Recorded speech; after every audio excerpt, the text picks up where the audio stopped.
अस्सलाम वालेकुम। Sindh TV news जी election special transmission में भलीकार मां या जो मेज़बान इशफाक अहमद।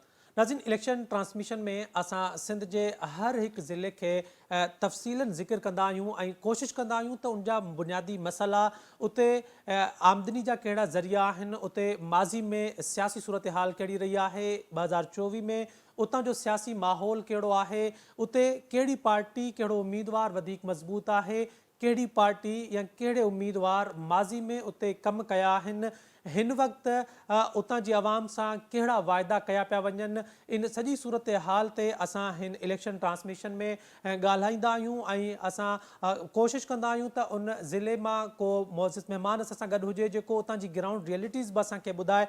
इन सॼी सूरत हाल में हिन वक़्तु जॾहिं 2024 जी इलेक्शन जो माहौल आहे त उते आवाम सां हिकु भेरो ॿीहर उन्हनि जा जेके उम्मीदवार आहिनि उहे साॻिया ई वाइदा करे रहिया आहिनि जेके 2008, 2013, 2018 में कया विया, पर उहे अॼु ताईं वफ़ा न थी सघिया आहिनि। अचो त अॼु जे प्रोग्राम में सांगड़ ज़िले जी सूरत हाल ते नज़र विझूं त हिन वक़्तु सांगड़ में सियासी माहौल छा आहे, माज़ी में केरु केरु मुंतख़िब थियो आहे ऐं हुन मुंतख़िब थियण खां पोइ पंहिंजे ज़िले पंहिंजे तक में छा डिलीवर कयो आहे, कहिड़ा कम कया आहिनि। 2024 जे अंगनि अखरनि खां पहिरियां माज़ी जे नतीजनि ते थोरी नज़र था विझूं त हिते माज़ी में केरु केरु कामयाबु थींदो रहियो आहे। सभिनी खां पहिरियां ज़िक्र था कयूं 2018 वारी चूंडुनि जे हवाले सां त हिते 2018 में क़ौमी असैम्बली जा 3 तक हुया। NA 215 ते जेकॾहिं ॻाल्हि कई वञे त पाकिस्तान पीपल्स पार्टी जो उम्मीदवार हुयो नवीद डेरो, जेको हाजी ख़ुदा बख़्श राजड़ GD जो उम्मीदवार खे शिकस्त ॾेई MNA मुंतख़िब थियो हुयो। NA 216 सांगड़ जी ॻाल्हि कई वञे त हितां शाज़िया अता मरी 2018 में पाकिस्तान पीपल्स पार्टी जी उम्मीदवार कामयाब थी हुई, जंहिं कृष्ण चंद पारवाणी जेको GD जो उम्मीदवार हुयो उनखे शिकस्त ॾिनी हुई। NA 217 सांगड़ जी ॻाल्हि कई वञे त 2018 वारी चूंडुनि में रोशनदीन जोड़ेजो पाकिस्तान पीपल्स पार्टी जो उम्मीदवार हितां कामयाब थियो हुयो। मीर अली माही खान जोड़ेजो GD जो उम्मीदवार हितां हाराए वियो हो। अहिड़ी तरह ज़िले में 2013 में जेकॾहिं क़ौमी असैम्बली जी सीटुनि जी ॻाल्हि कई वञे त 2013 वारी चूंडुनि में बि हिन ज़िले में क़ौमी असैम्बली जा 3 तक हुया। NA 234 सांगड़ जी ॻाल्हि कजे त पीर बख़्श जोड़ेजो पाकिस्तान मुस्लिम लीग फंक्शनल जो उम्मीदवार हुयो जेको हितां कामयाब थियो हुयो, जंहिं पाकिस्तान पीपल्स पार्टी जे उम्मीदवार फ़िदा हुसैन डेरो खे शिकस्त ॾिनी हुई। NA 235 सांगड़ पाकिस्तान पीपल्स पार्टी जो उम्मीदवार शाज़िया अता मरी हितां कामयाब थी हुई, जंहिं ख़ुदा बख़्श राजड़ फंक्शन लीग जे उम्मीदवार खे शिकस्त ॾिनी हुई। NA 236 2013 वारी इलेक्शन में रोशनदीन जोड़ेजो पाकिस्तान पीपल्स पार्टी जो उम्मीदवार हितां कामयाब थियो हुयो, जंहिं इमामदीन शौकीन जेको फंक्शनल लीग जो उम्मीदवार हुयो उनखे शिकस्त ॾिनी हुई। 2018 में सूबाई असैम्बली जी सीटुनि जी ॻाल्हि कई वञे त सांगड़ डिस्ट्रिक्ट में सूबाई असैम्बली जा 6 तक हुया। PS 41 सांगड़ 1 जी ॻाल्हि कजे त 2018 वारी चूंडुनि में अली गुलाम निज़ामानी GD जो उम्मीदवार हितां कामयाब थियो हुयो, जंहिं पाकिस्तान पीपल्स पार्टी जे उम्मीदवार माशूक चांडियो खे शिकस्त ॾिनी हुई।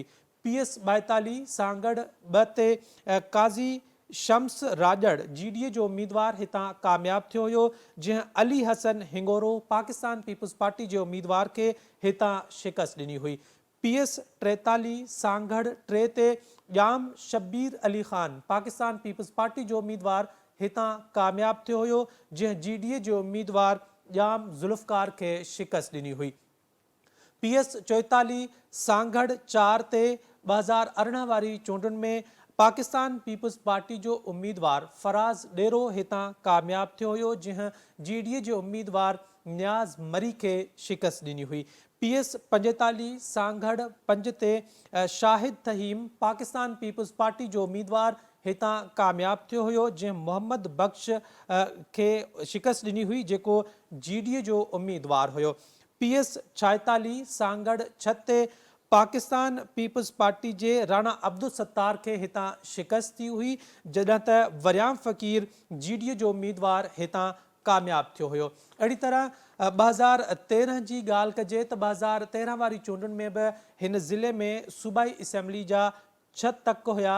PS 78 सांगड़ 1 जी ॻाल्हि कजे त सईद ख़ान निज़ामानी फंक्शन लीग जो उम्मीदवार हितां कामयाब थियो हुयो, जंहिं चौधरी आबिद फारूक पाकिस्तान पीपल्स पार्टी जे उम्मीदवार खे शिकस्त ॾिनी हुई। PS 39 सांगड़ 2 जी ॻाल्हि कजे त वरियाम फ़कीर फंक्शन लीग जे उम्मीदवार हितां कामयाबी हासिल कई हुई, जंहिं चौधरी मोहम्मद आसिम पाकिस्तान पीपल्स पार्टी जे उम्मीदवार खे हितां शिकस्त ॾिनी हुई। साल 2013 में जेकॾहिं हिते ॻाल्हि कजे PS 80 जे तक जी त ख़ुदा बख़्श राजड़ फंक्शन लीग जो उम्मीदवार हितां कामयाब थियो हुयो, जंहिं अली हसन हिंगोर जो पाकिस्तान पीपल्स पार्टी जे उम्मीदवार खे शिकस्त ॾिनी हुई। साल 2013 PS 81 सांगड़ 4 ते मोहम्मद ख़ान जोड़ेजो पाकिस्तान पीपल्स पार्टी जो उम्मीदवार हितां कामयाब थियो हुयो, जॾहिं त ॼाम मदद अली फंक्शन लीग जो उम्मीदवार हितां हाराए वियो हो।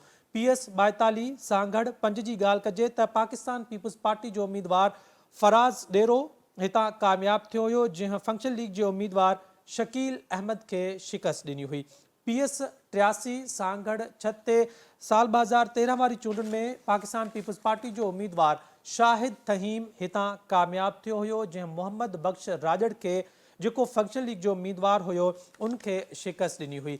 जेकॾहिं हाणे ॻाल्हि कजे 2024 में हिते छा सूरत हाल आहे, सियासी सूरत हाल ते नज़र विझे त 2023 जी मरदमशुमारी मुताबिक़ सांगड़ ज़िले जी आबादी 23,08,465 आहे, जंहिंमें टोटल वोटर्स 12,08,503 आहिनि, जॾहिं त 6,47,122 मर्द वोटर्स, जॾहिं त औरत वोटर्स जो तादाद हिते 5,61,381 आहे। 2024 जी चूंडुनि जे हवाले सां ॻाल्हि कजे त हिते ज़िले में क़ौमी असैम्बली जा 2 तक आहिनि, NA 209 ऐं NA 210। NA 209 ते शाज़िया अता मरी पाकिस्तान पीपल्स पार्टी जी उम्मीदवार आहे, जंहिंजो मुक़ाबिलो GDA जे उम्मीदवार मोहम्मद ख़ान जोड़ेजो सां आहे। NA 210 जी ॻाल्हि कजे त हिते वरी पाकिस्तान पीपल्स पार्टी जो उम्मीदवार सलाहुद्दीन जोड़ेजो आहे, जंहिंजो मुक़ाबिलो GDA जी अॻूणी MNA ऐं हिन वक़्तु जेका उते उम्मीदवार आहे सायरा बानू आहे, जॾहिं त हिन तक ते जमात इस्लामी जो कामरान अज़ीज़ गोरी जेको आहे उहो पाकिस्तान पीपल्स पार्टी जो उम्मीदवार सलाहुद्दीन जोड़ेजो जो मुक़ाबिलो करे रहिया आहिनि।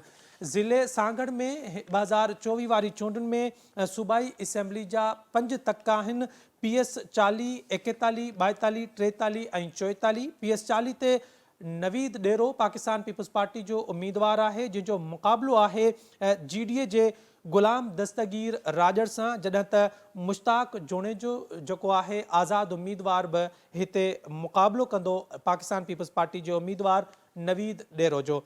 PS 41 ते अली हसन हिंगोर जो पाकिस्तान पीपल्स पार्टी जो उम्मीदवार आहे, ऐं जॾहिं त GDA जो काज़ी शमसुद्दीन ऐं आज़ाद उम्मीदवार इस्लाम जट बि हिन तक ते इलेक्शन में हिसो वठी रहिया आहिनि।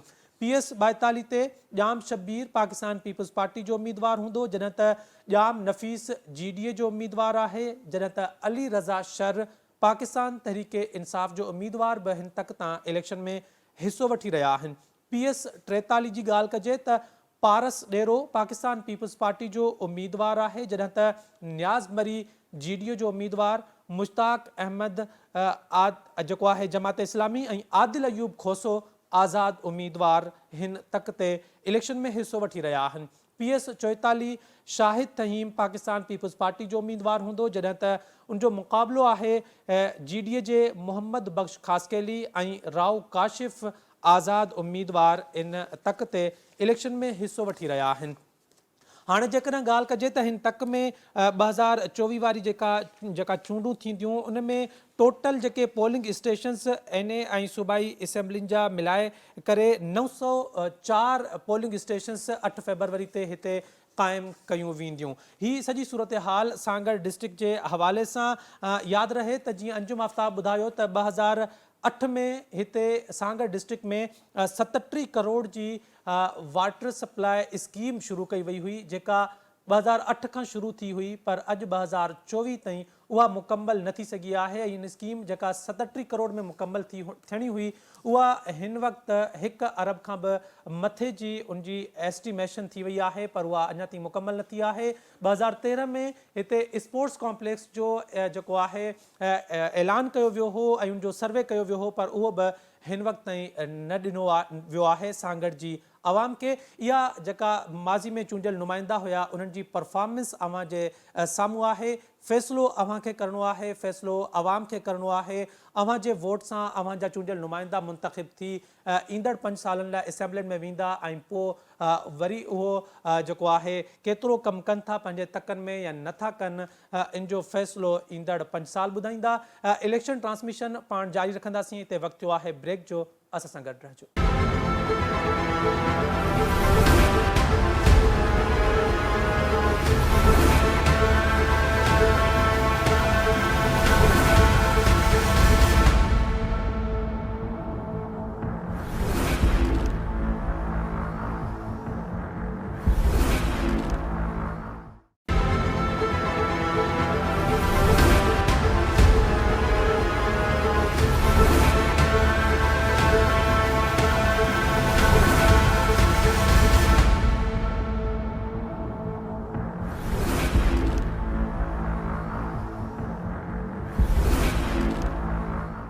नाज़रीन, इलेक्शन स्पेशल ट्रांसमिशन में एक भेरो ॿीहर भलीकार असां अॼु जे प्रोग्राम में सांगड़ डिस्ट्रिक्ट के हवाले से ॻाल्हायूं पिया। सांगड़ में जिथे बुनियादी मसइलनि के हवाले से पाण डिस्कस कंदासीं, उन सां गॾोगॾु इहो बि डिस्कस कंदासीं त 2024 वारी चूंडुनि में हुते कहिड़ो उम्मीदवार वधीक मज़बूत आहे, छाकाणि त सांगड़ डिस्ट्रिक्ट में रुगो पाकिस्तान पीपल्स पार्टी न बल्कि फंक्शनल लीग जेको आहे उनजो बि वॾो वोट बैंक उते आहे ऐं मुख़्तलिफ़ हल्कनि में फंक्शनल लीग जेका आहे पाकिस्तान पीपल्स पार्टी के उते शिकस्त ॾींदी रही आहे। सांगड़ में 2015 खां जेका 2008 खां वठी 2015 में सिंध हुकूमत उते कहिड़ा कम कया ऐं उनखां अलावा जेके फंक्शनल लीग जा चूंडियल उम्मीदवार हुआ उते या जेके MP रहा आहिनि उतां, हाँ उन्हनि पंहिंजनि हल्कनि में कहिड़ो कमु कयो आहे। ज़ाहिर आहे जिते असां हुकूमत ते तनक़ीद करे रहिया आहियूं उते उहे चूंडियल नुमाइंदा जेके अपोजिशन में ही रहिया आहिनि पर उन्हनि खे बि तरक़ियाती फंड या ॿिया जेके बि कम मिलिया हुकूमत में हुकूमत तरफ़ां, छा उन्हनि उहे आवाम ताईं उन्हनि खे रिलीफ ॾियण में मदद कई या उते बि हल्कनि जो साॻियो हाल आहे। हिन वक़्तु जॾहिं क़ौमी असेंबली जा उते 2 ऐं सूबाई असेंबली जा 5 तक आहिनि त उन सॼी सूरत हाल ते बि अॼु जे प्रोग्राम में पाण ॻाल्हाईंदासीं त कहिड़ी पार्टी वधीक मज़बूत आहे ऐं किथे पाकिस्तान पीपल्स पार्टी के मुखालिफ़ जेके आहिनि वधीक टफ टाइम ॾेई सघनि था। अंजुम आफ्ताब साहब असांखे जॉइन कयो आहे, सिंध TV न्यूज़ जा रिपोर्टर आहिनि सांगड़ में। अंजुम आफ्ताब, वॾी महिरबानी प्रोग्राम में शामिल थियण जे लाइ। ॿुधाइजो त सांगड़ डिस्ट्रिक्ट जंहिंमें 2 क़ौमी ऐं 5 सूबाई असेंबली जा तक आहिनि, हिन वक़्तु सियासी माहौल उते छा आहे ऐं केरु वधीक ताक़तवर या मज़बूत तव्हांखे नज़र पियो अचे इलेक्शन में? छा पाकिस्तान पीपल्स पार्टी कंहिं सीट ते कमज़ोर बि आहे? जी इशफाक, ही गुज़िरियल 15 सालनि खां पीपल्स पार्टी जिते सांगड़ में फतेह हुई ऐं पीपल्स पार्टी जेके MP हुआ MNA हुआ उहे पीपल्स पार्टी जा सिर्फ़ु GDA वटि 3 MPA हुआ जंहिंमें सिंजोरो, सांगड़ ऐं खिपरो। पर हींअर जेका सूरत हाल चेंज थी वई आहे, GDA जा जेके नाराज़ पाण में हुआ अॻवान उहे पाण में सभु मिली करे जेको आहे सो GDA जी सपोर्ट कनि पिया ऐं तकबंदी जेका ठही आहे उन में बि GDA खे काफ़ी फ़ाइदो थियो आहे। जीअं NA 209 आहे उन में सांगड़, खिपरो ऐं जाम नवाज़ अली गॾायो वियो आहे। इन में थर वारो जेको बेल्ट अचे थो उहो बि जेको आहे सो जमायत सां रिलेशनशिप आहे, छो जो हिते पीरी मुरीदी वारी जेको सिस्टम आहे उहो वधीक आहे। इन जे लाइ ऐं जीअं NA 210 आहे टंडवादम में, उते जेको वोट आहे टंडवादम जो उहो पीपल्स पार्टी जो वोट आहे, छो जो हुते जूणे जो ग्रुप मज़बूत आहे ऐं जूणे जो ॾेरो ग्रुप उते ई जा आहिनि। तो इन करे जेका NA 210 जी जेका तक आहे उहा पीपल्स पार्टी जी खे ई हमेशह उहो खटंदी आहे। हिकु ॿ दफ़ा अॻु में जेको आहे 88 में 85 में जेको आहे सो GDA खटियो, मोहम्मद ख़ान जूणे जो उतां कामयाबु थियो ऐं पोइ वज़ीर आज़म थियो। ईअं ई जेको आहे सो सांगड़ में बि हाणे वरी मोहम्मद ख़ान जूणे जो जेको रोशन जूणे जो भाउ जेको अॻूणो MNA हो उनजो भाउ हाणे जेको आहे सो GDA में वापसी ऐलान कयो आहे। हींअर जेको आहे सो 209 जी सीट ते हू उम्मीदवार आहे। हींअर जेको आहे सो ॿिन्हिनि पार्टियुनि में टफ मुक़ाबिलो आहे।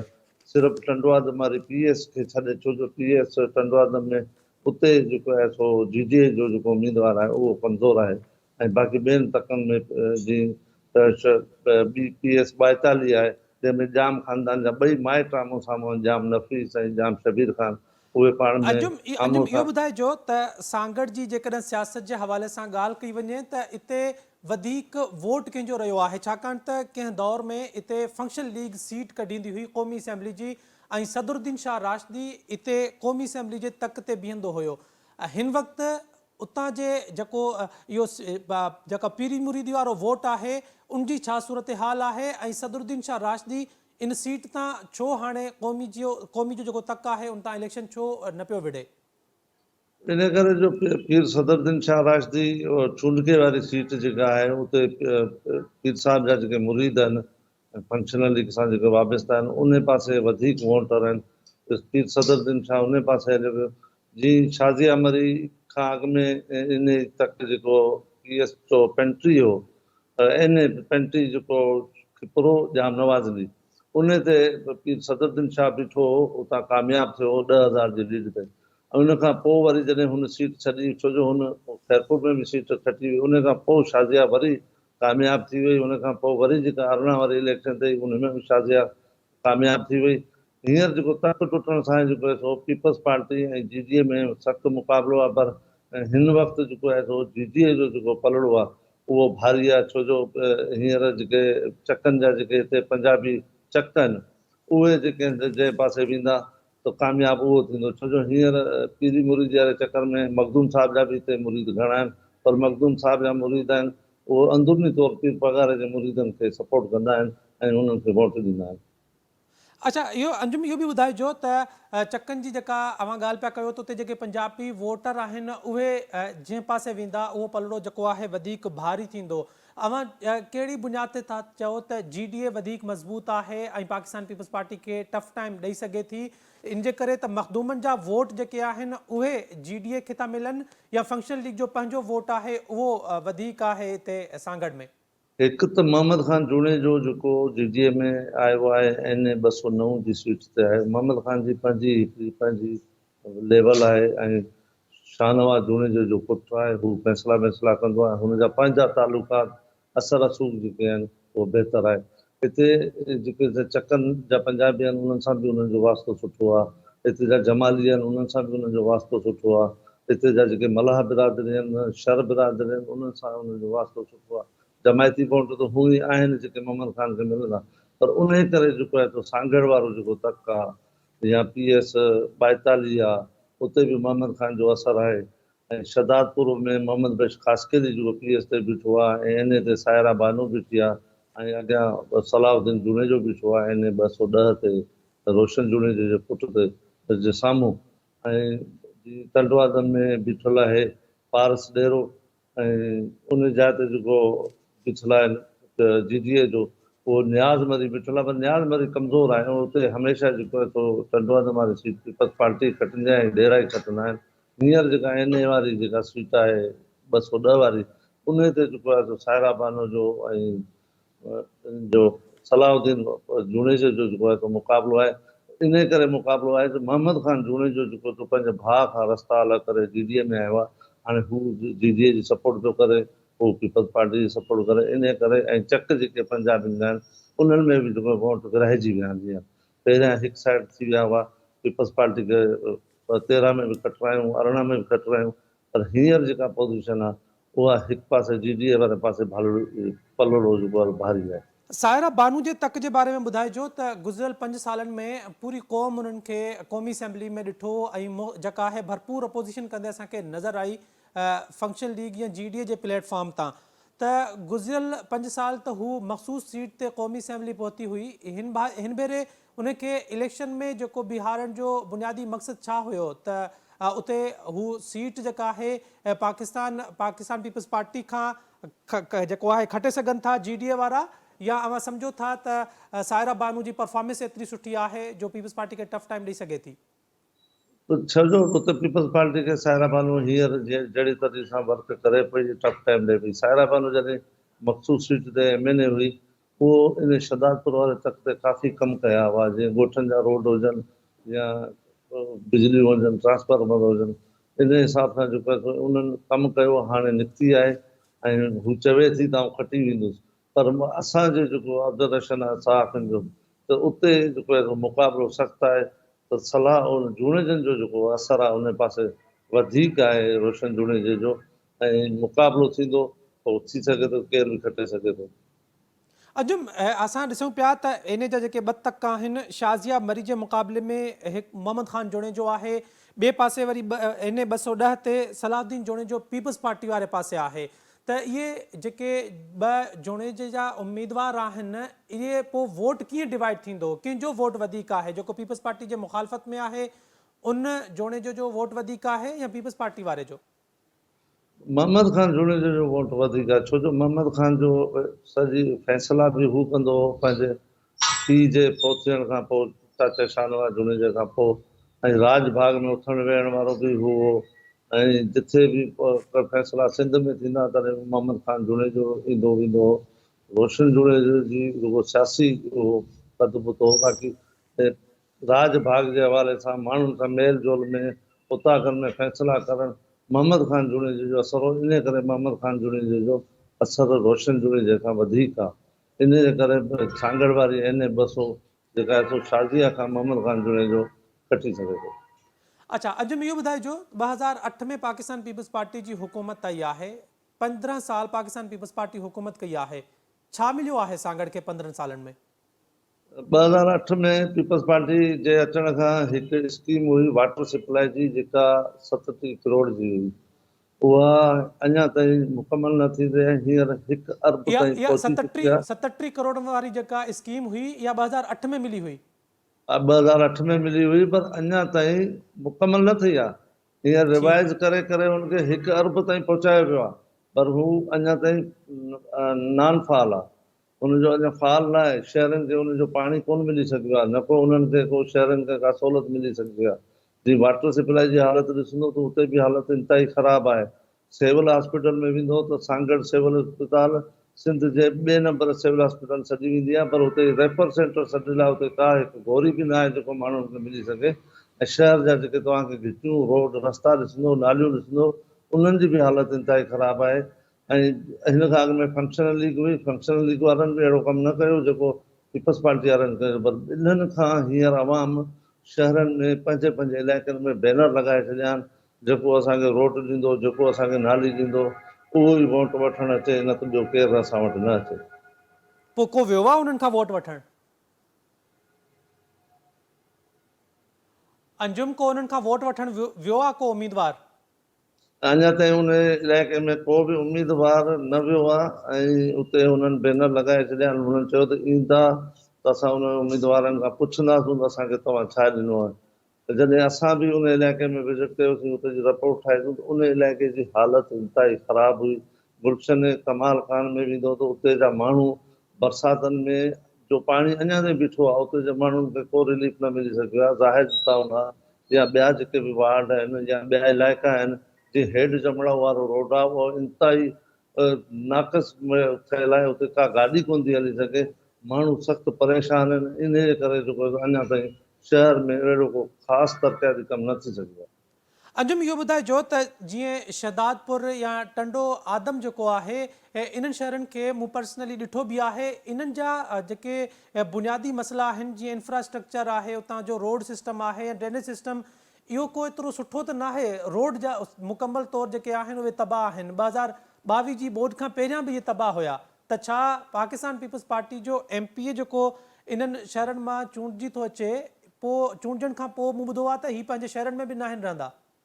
जी, असांजी बदकिस्मती आहे, सांगड़ ज़िले जा जेके बि MP MLA चूंडिजी था अचनि, उन्हनि खां चूंडजण खां पोइ उन्हनि जे बंगलनि जा दरवाज़ा बंदि आहिनि। हू कंहिंसां मिलण लाइ तयारु न हूंदा आहिनि। हाणे शहदादपुर में वेंदो त उते बि का अहिड़ी ख़ासि कमु न थिया आहिनि, न को हुते अंदरि घिटियुनि में वेंदो त उते जा बि रोड न ठहिया आहिनि, रस्ता न ठहिया आहिनि। माण्हू सख़्तु परेशान, हुते बि पीअण पाणी जे लाइ माण्हू परेशान आहिनि। टंडो आदम जी बि साॻी सूरत हाल आहे। तव्हां खिपरे में वेंदो त उते बि माण्हुनि जी साॻी सूरत हाल आहे। जाम नवाज़िली में वेंदो तॾहिं बि उते साॻी सूरत हाल आहे। सिंजोरे में वञो त उते साॻी सूरत हाल आहे। सांगड़ में बि साॻी सूरत हाल आहे। पीपल्स पार्टी हुजे या GDA हुजे, जंहिंखे बि चूंडिजी आया आहिनि उन्हनि पंहिंजे पाण खे ठाहियो आहे, पर हिते जी अवाम लाइ कंहिं बि न सोचियो आहे। जेके माण्हू आहिनि हींअर अञा ताईं वञनि था वर्क ते, जेके बि GDA वारा वञनि या पीपल्स पार्टी वारा वञनि, उन्हनि खां हाणे माण्हू पुछनि था, माण्हुनि में शऊर अची वियो आहे त असांखे तव्हां 15 सालनि में छा ॾिनो?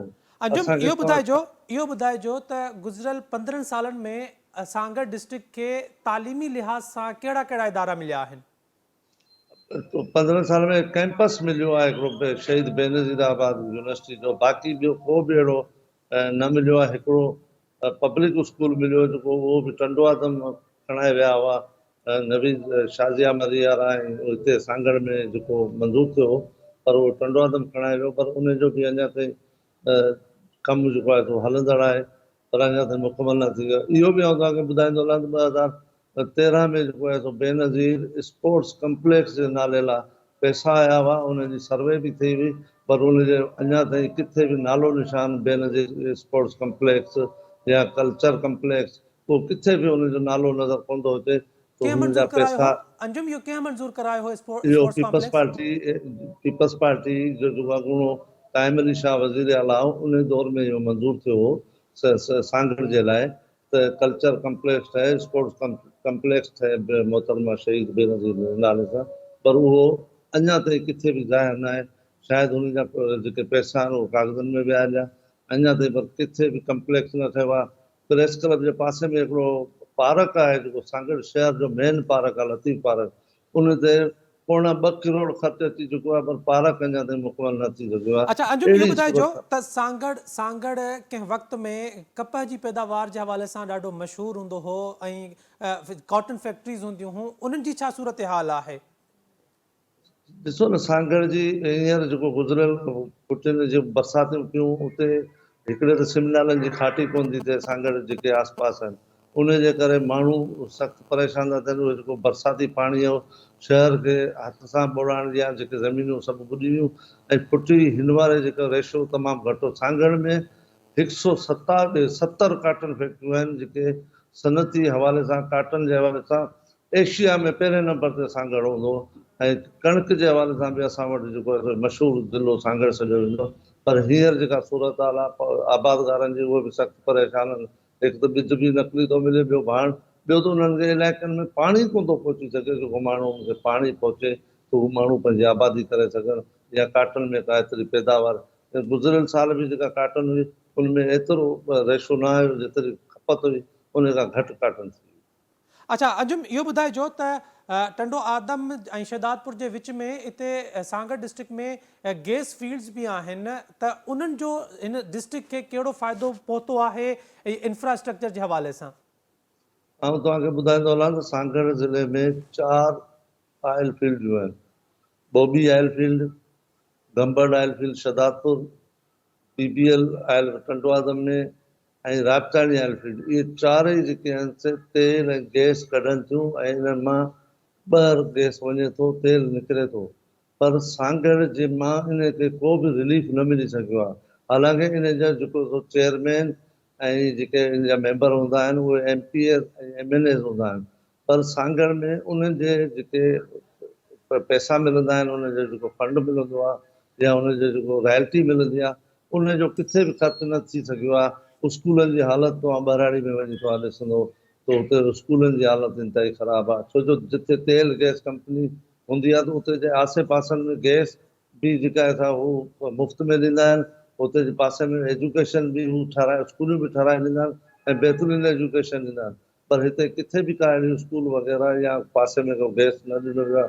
उहा रॉयल्टी किथे थी मिले ऐं किथे ख़र्च थी थिए, उहा अवाम खे ख़बर हुअणु खपे। अंजुम आफ्ताब, वॾी महिरबानी प्रोग्राम में शामिल थियण जे लाइ। नाज़रीन, डिस्ट्रिक्ट सांगड़ जे हवाले सां अॼु जे प्रोग्राम में असां डिस्कस कयोसीं ऐं सांगड़ डिस्ट्रिक्ट जी सूरत हाल बि सिंध जे बाक़ी ज़िलनि खां का मुख़्तलिफ़ न आहे।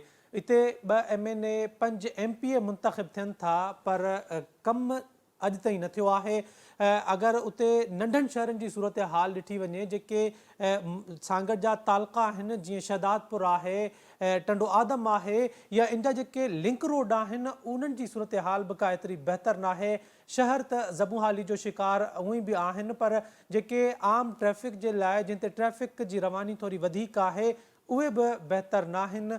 सांगड़ में जिते जीअं अंजुम आफ्ताब ॿुधायो त कप जे हवाले सां ही हिकु वॾो शाहूकार ज़िलो हुयो, पर उन जी बि सूरत हाल इन करे बि ख़राब थी वई आहे त उते पाणी जेको आहे उहो नथो पहुचे, जंहिंजे करे इहा सूरत हाल ख़राबु आहे। उनखां अलावा उतां जा जेके चूंडियल नुमाइंदा आहिनि, उहे मुंतख़िब थियण खां पोइ उन्हनि खे विसरी वेंदो आहे त उन्हनि जो ज़िलो कहिड़ो हुयो जंहिंमां उहे मुंतख़िब थी आया हुया, ऐं उन खां पोइ हू पंहिंजे ज़िले जो 5 सालनि ताईं या 4.5 सालनि ताईं हू रुख नाहिनि कंदा।